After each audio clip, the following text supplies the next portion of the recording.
देखो, ये पुण्य पाप क्या चीज़ है, इसके संबंध में बहुत मजबूत निर्णय होना चाहिए। आचार्य भगवंतों ने ये जो पुण्य और पाप एक समान है, संसार के कारण है, बंध के कारण है, दोनों ही कुशील हैं। इनमें एक कुशील और एक सुशील नहीं है, ये दोनों ही शूद्रा के बेटे हैं। समझ में आया?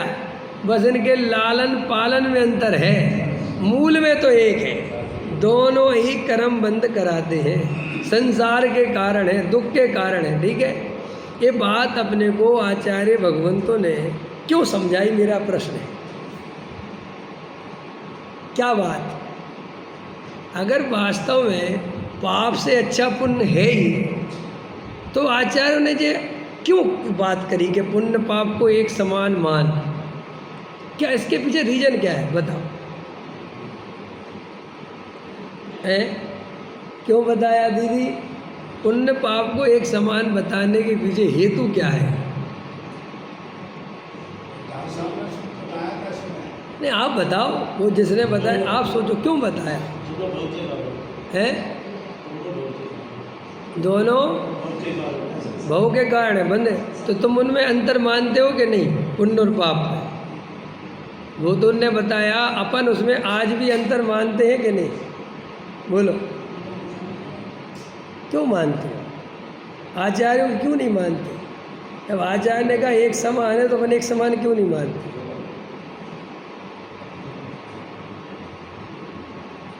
देखो, ये अपन एक नहीं मानते, यही अपने असली संसार का कारण है। और अपन एक मानने की हिम्मत कर भी नहीं पाते। क्यों? क्योंकि अपन इतने भयभीत हैं, पाप के उदय से इतने डरते हैं, प्रतिकूलता से इतने डरते हैं कि अपन पुण्य पाप को एक समान मान ही नहीं सकते। अभी भय नहीं निकलता। जैसे एक आदमी दिन भर पूजा पाठ भक्ति करता है, खतरनाक है वो, सुन लेना, झेल जाना।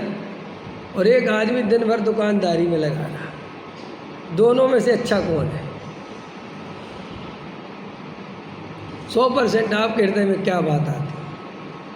आपको कहते साहब पूजा पाठ भक्ति बात क्यों अच्छा है? क्या क्या कर दिया उसने? कि नहीं साहब, उसने कम से कम पाप से तो भाई, तो पाप से बच के क्या मिल जाता है जीव को? अपन अनंत बार पापों से बचे, क्या मिल गया? संसार का नाश कर लिया।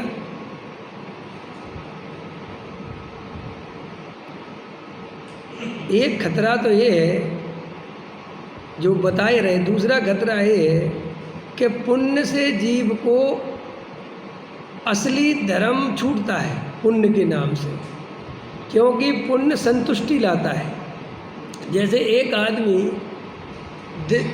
दिन में 2 दफ़े 3 दफ़े स्वाध्याय कर ले, समझना खतरनाक है, थोड़ा सा पूजा कर ली, थोड़ा त्याग व्रत कर लिया, उसे बिल्कुल सपने में भी ऐसा नहीं लगता है कि उसने धर्म नहीं किया। उससे कहो कि तुम्हें आत्मानुभव हुआ, उससे कहो तुम्हें वेद ज्ञान, देखो भैया अब वो तो जब होगा तब होगा, समझना मेरी बात, वो तो बहुत दुर्लभ है। लेकिन कम से कम अपन पाप से तो बच गए। ये परिणति, ये प्रवृत्ति ही जीव को मिथ्या दृष्टि बना के रखती है, क्योंकि उसका लक्ष्य है ही नहीं आत्मा का अनुभव, उसका लक्ष्य है ही नहीं वेद ज्ञान। उसका लक्ष्य तो ये है कि कम से कम पापों से तो बच गए। और पर पकड़ क्या लगता है, पढ़ पढ़ के कहाँ से तर्क निकाल के लाता है। ज्ञानी भी अशुभ से बचने के लिए शुभ का अवलंबन लेते हैं। लेते हैं कि नहीं? लेते हैं कि नहीं? पहले बताओ तो सही है। लेते हैं? ले सकते हैं? बताओ, ले सकते हैं? पाप छोड़ के तुम पुण्य कर सकते हो? है तुम्हारे हाथ में? वही तो बताओ, पहले नक्की करो भाई, नक्की तो करना पड़ेगा ना। कर सकते हो? अगर कर सकते हो तो तुम करता हो, और करता हो तो भाव कर्म के करता हो, और भाव कर्म के करता हो तो मिथ्या दृष्टि हो। है खतरनाक है। तो साहब लिखा है व्यवहार नय है, वो सब व्यवहार नय है, व्यवहार नय का उपदेश है। ज्ञानी कोई अवलंबन मवलंबन शुभ अशुभ का ऐसा ले रहे, वो तो सहज ही उसको वैसी प्रवृत्ति होती है स्वयं में। अशुभ से बचने के लिए वो टारगेट थोड़ी बनाता है कि अशुभ से बचना है, वो अशुभ से स्वयं में बचता है।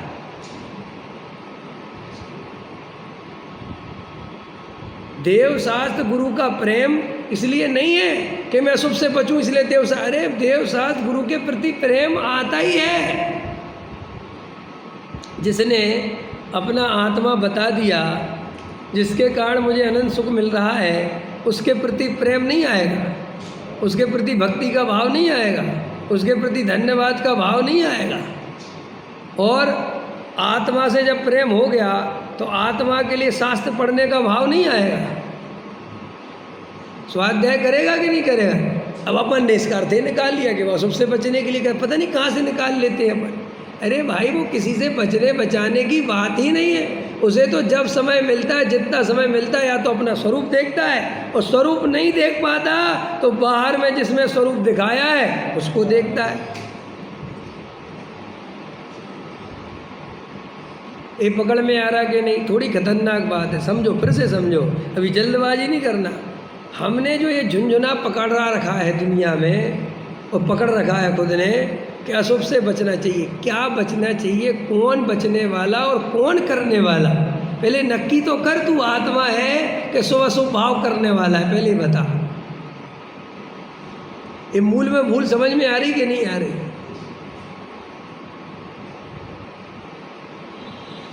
अंदर में ये मान्यता नहीं रखना कि अशुभ से बचना। अरे मेरे लिए शुभ अशुभ भाव एक समान है। मेरे लिए शुभ भाव हो तो, अशुभ भाव हो तो, मुझे भेद ही नहीं चाहिए। सब अशुभ भाव हो तो क्या करना? बस जागृत रहना और स्वीकार करना। अशुभ भाव को टालना पुरुषार्थ नहीं है। होते हुए अशुभ भाव को भेद ज्ञान पूर्वक स्वीकार करना पुरुषार्थ। अब बोलो, क्या बोला? कुछ समझ में आया कि नहीं आया? थोड़ा कठिन तो नहीं पड़ रहा? देखो भाई, भरत जी को कितने अशुभ भाव हो रहे हैं। चक्रवर्ती का भाव आ रहा है, 6 खंड लड़ने जा रहे हैं, 60,000 वर्ष के लिए युद्ध लड़ने जा रहे हैं। यहाँ भगवान की दिव्य ध्वनि खिल रही, बेटों ने दीक्षा ले ली, भाई साधु बन गए, बेटे गणधर बन गए, और वे कहाँ जा रहे हैं? इतना भयंकर अशुभ भाव, बाप रे बाप। तो उनने कैसे सहन करा होगा? वे तो बिल्कुल आफत ही हो गई होगी। और उनने फिर बचने के लिए कोई उपाय नहीं करा। देखो भाई, ये हमारे तुम्हारे अज्ञान की सूचनाएं हैं। ज्ञानी तो वस्तु के स्वरूप को पूरी तरह पी के बैठा है, और उसे पता है जब तक जैसे उदय हैं, जैसी भाव दशा है, जो आने योग्य हैं वो आएंगे, मैं इनको नहीं बदल सकता। अगर मुझे चक्रवर्ती पद में होना है, ऐसा नियोग है तो है, तो चक्रवर्ती अकेले का नियोग है, और तो बाकी दोस्त नहीं है। क्यों? इस पर भी बात कर लो। ट्विंकल बताओ, जैन साहब ये समझाओ थोड़ा सा, ये भी तुम्हारे दिमाग में निकलना चाहिए। सबके दिमाग में क्या लिखा है कि साहब वो तीर्थंकर चक्रवर्ती अलग होते हैं, उनके तो नियोग। अरे भाई साहब, हर चीज़ का नियोग है। क्या क्रमबद्ध पर्याय में क्या चक्रवर्ती का ही परिणमन निश्चित है? क्या तुम्हारा नहीं है? जैसी उनका चक्रवर्ती पद निश्चित है ना, ऐसे ही मैं फैक्ट्री चलाऊंगा, ये निश्चित है। जैसी उनकी दीक्षा निश्चित थी ना कि वे कब लेंगे, ऐसे ही मेरी भी निश्चित है स्वीकार? नहीं समझ में आया? लोगों ने क्या कर रखा है, महापुरुषों को तो अलग कर रखा है, और अपना को छोटा मोटा करता है। भैया उनकी तो अलग बात है, अपन तो अपनी तरफ से तो अपन को तो करनी चाहिए। अपन को तो कम से कम, भैया अपन तो छोटे मोटे आदमी हैं। क्यों छोटे मोटे आदमी हैं? अपन सर्वज्ञ भेद करके जानते हैं क्या? बोलो। विवेक कुमार का परिणमन और भरत जी का परिणमन आदिनाथ एक साथ भेदभाव बिना करे जान रहे थे कि नहीं? अगर भरत जी का जान रहे थे कि जे 60,000 वर्ष लड़ने जाएंगे, बाहुबली से झगड़ा करेंगे और फिर ऐसा ऐसा होगा और जो जी कहानी सब पता है, और फिर नेट 1 घंटे पहले दीक्षा लेके निकलेंगे और उसके केवल ज्ञान हो जाएगा। तो मेरे बारे में भी जान रहे होंगे कि नहीं कि जे विवेक कुमार नाम का प्राणी समझ में आया, पंचम काल में 1985 में जन्म लेगा, समझ में आया कि नहीं आया, और ऐसे ऐसे करके इधर भगेगा उधर भगेगा, फिर वहाँ पे जयपुर में एडमिशन हो जाएगा, वहाँ शास्त्र पढ़ेगा, तत्व समझेगा, फिर ऐसे वेद ज्ञान की कला आ जाएगी, फिर दूसरों को बताएगा और फिर इतने भाव बाद भोग चला जाएगा। हमारा उनका नक्की और ये फैक्ट्री ये चलाएगा, इसकी शादी होगी, इसके 2 बाल बच्चे होंगे, ये उनके ज्ञान में था कि नहीं? तो इसका करता मैं हूँ क्या कि नहीं? आप चाहते तो ब्रह्मचर्य व्रत ले लेते, आप काय को फंस गए। यहाँ से जो मिथ्यात्व चालू होता है, ये आचार्य कहते हैं ये जो इसके दिमाग में बैठा है कि मैंने दिमाग से ये कर लिया, मैंने दीक्षा ले ली, मैंने ये कर लिया, मैंने ये त्याग कर दिया, मैंने ये नियम ले लिया, मैंने कर, ये सब मिथ्यात्व है। ज्ञानी कभी त्याग नहीं करता, त्याग केवल अज्ञानी करता है। ज्ञानी के त्याग घटित होता है। क्या बोला मैंने? क्या बोला दिनेश जी? त्याग हमेशा अज्ञानी करता है, ज्ञानी कोई त्याग व्याग नहीं करता, उसके त्याग घटित होता है, उसको आनंद आता है, अपने स्वरूप में रमता है और बाहर में राख टूटता जाता है, वो तोड़ता मोड़ता नहीं है। अपना आनंद आता है तो बाहर की कसाई छूटती है। अब प्रॉब्लम क्या है? प्रॉब्लम ये है कि तुम्हें छूटता हुआ तो दिखता है, लेकिन जो मिलता है वो नहीं दिखता। क्या प्रॉब्लम है? नहीं समझ में आया? हमने महावीर ने हिंसा का त्याग कर दिया, ये तो देखा, ये तो हमें दिख गया। महावीर नग्न खड़े हो गए, ये तो दिख गया, लेकिन अंदर में आनंद में झूल रहे हैं वो हमें दिखता नहीं। समझ में आया? प्रॉब्लम क्या है स्वरूप में? जो छूटता है वो तो दृश्यमान है, वो तो दृश्य है ना, वो तो दिखता है, और जो मिलता है वो अदृश्यमान है, वो दिखाई नहीं देता। अब अज्ञानी जीव बेचारा जो दिखता है वो देख लेता है, और जो नहीं दिखता वो कहाँ से देखे? सो वो ये सोचता है कि ये छोड़ना धर्म है। सर समझ में आया कि नहीं आया? क्योंकि जो मिला है वो तो नहीं दिखता ना। जैसे एक मुनिराज अतीन्द्रिय आनंद का मजा ले रहे, वो थोड़ी तुम्हें दिख रहा, कहाँ दिख रहा? लेकिन वो एक ही टाइम रोटी खाते हैं और 24 घंटे में वो अपने को दिखता है, लेकिन वे 24 घंटे आत्मा का भोजन करते हैं। वह इससे गड़बड़ हो गई सारी। इसलिए सारी दुनिया ये त्याग व्रत त्याग व्रत त्याग व्रत त्याग व्रत, जो नियम व्रत संयम नियम इन्हीं में लगा रहता है, और ये भूल ही जाता है कि अपने स्वरूप में रमना असली आनंद है। ये त्याग व्रत संयम क्या चीज़ है? ये तो कोई चीज़ ही नहीं है, ये तो अपने में रमना हो गया और बाहर के विकल्प टूट गए, इसका नाम त्याग है। आप कहाँ के भाई साहब? ग्वालियर के ना? ग्वालियर छोड़ दिया आपने कि छूट गया? अंतर समझा कि भाई हम गांव में रहते थे और शहर में पढ़ने चले गए तो गांव छूट गया, और फिर गांव से शहर से और बड़े शहर में आ गया तो वो शहर छूट गया। पहले जयपुर लगता था कि जयपुर अपना है, उसके पहले सागर अपना लगता था, सागर के पहले गांव अपना लगता था, अब दिल्ली आके अपना लगता है कि दिल्ली में आ। अरे भाई मैंने बहुत मेहनत करी गांव छोड़ने में। काहे की मेहनत करी? अगर तुम्हें पढ़ाई नहीं मिलती तो गांव कैसे छूटता? समझ में आया? ऐसे ही ये पंच इंद्रिय के विषय भोग ये छोड़ने नहीं पड़ते, ये तो आनंद बढ़ता है तो छूटते हैं। आज सुबह गुरुदेव श्री का प्रवचन सुन लेना आप। आज गुरुदेव श्री बता रहे थे, कितने पुरानी बात बता रहे हैं, और आज क्या होगा। आज अगर होते गुरुदेव श्री तो पता नहीं क्या होता। वे तो उस ज़माने की बता रहे थे कि भैया लोगों को खबर नहीं है दीक्षा देने की पड़ी रहती है। उस समय की बात, सम्यक दर्शन जानते नहीं, सम्यक दर्शन के बिना दीक्षा होती ही नहीं है, खबर नहीं है, सब मिथ्यात्व चल रहा है। समझ में आया? वीतरागता जानते ही नहीं, बस दीक्षा दे दो, दीक्षा दे दो, त्यागी वृत्ति बना दो, ब्रह्मचारी बना दो। समझ में आया? अरे भाई, ये मार्ग जैन दर्शन में नियम कायदे कानून कहाँ है? अपने स्वरूप में रम जा और बाहर में सब छूट जा, और ये वस्तु का स्वरूप है। तो महावीर ने हिंसा छोड़ी, झूठ छोड़ा, चोरी छोड़ी, कुशील छोड़ा, परिग्रह छोड़ा। ये तो बीमारियां नहीं हैं।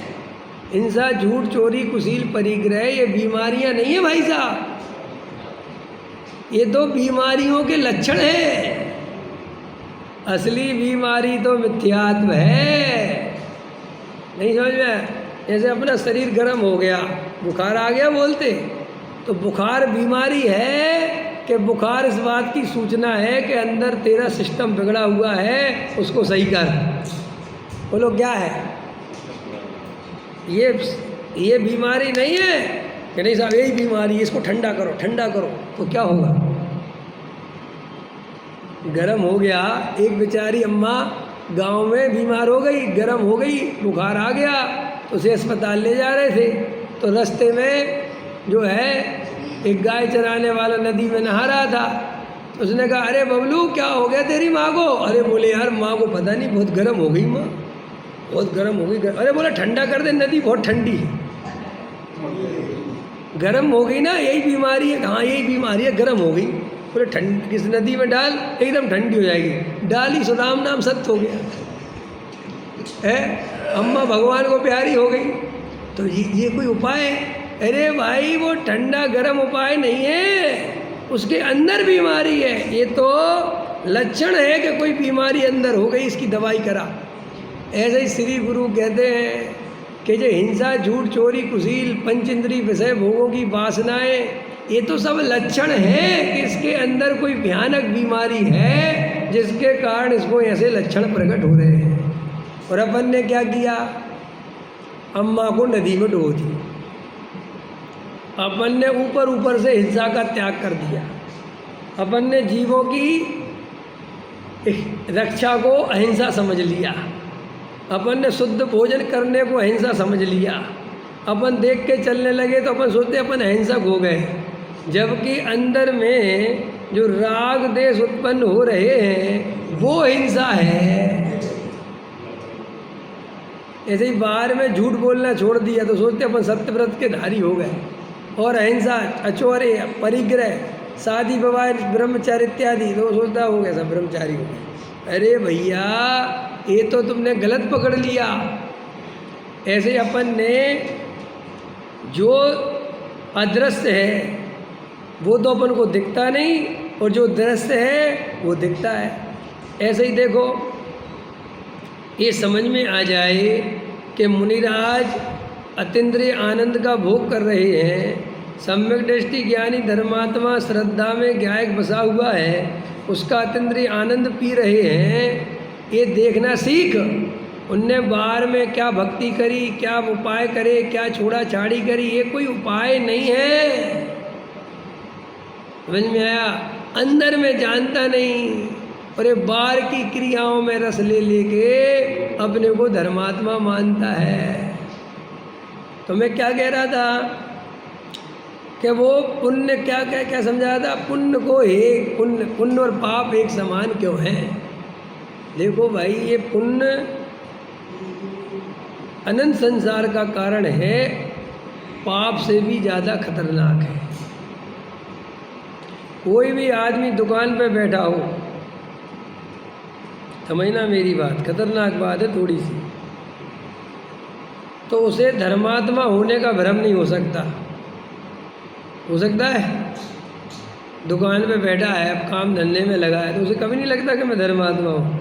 लेकिन पुण्य एक ऐसी बीमारी है जो अपने आप को भ्रम पैदा करती है कि अपन धर्मात्मा हो गए। एक तो सबसे बड़ी खतरनाक चीज़ पुण्य की ये है। फिर दूसरी बात, पुण्य की प्रशंसा करने वाला सारा जगत है। एक तो तुम्हें खुद फील आएगा और सारा जगत भी तुम्हें धर्मात्मा कहेगा।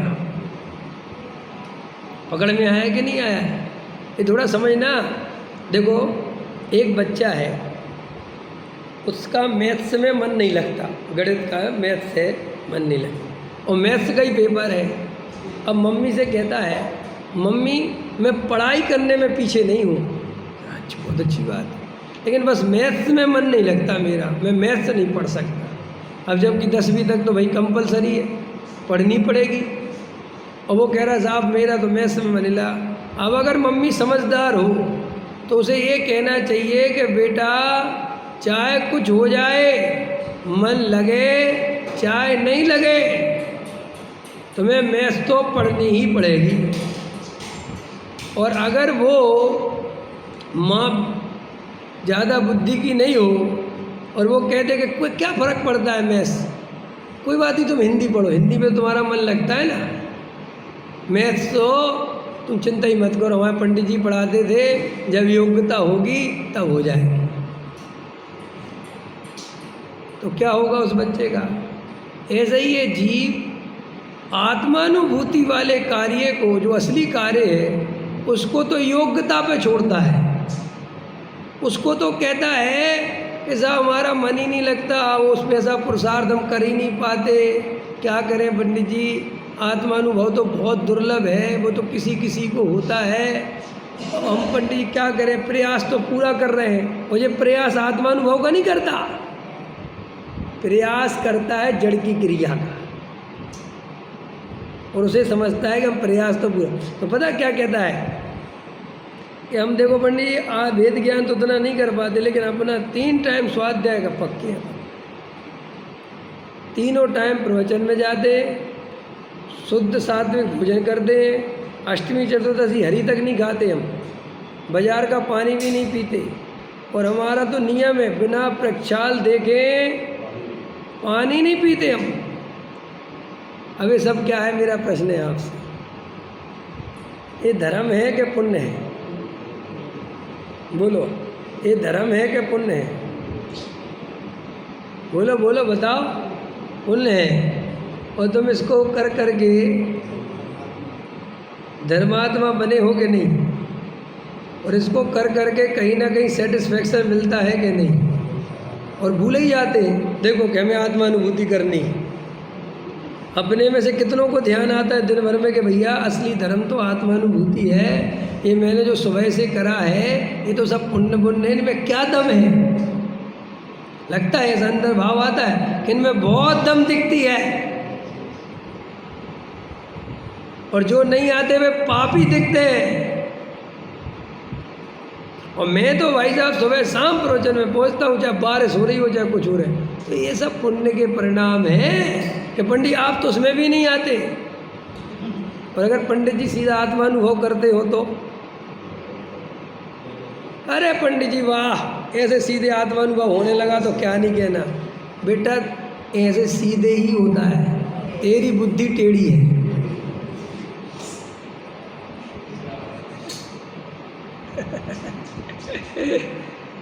आया समझ में कि नहीं?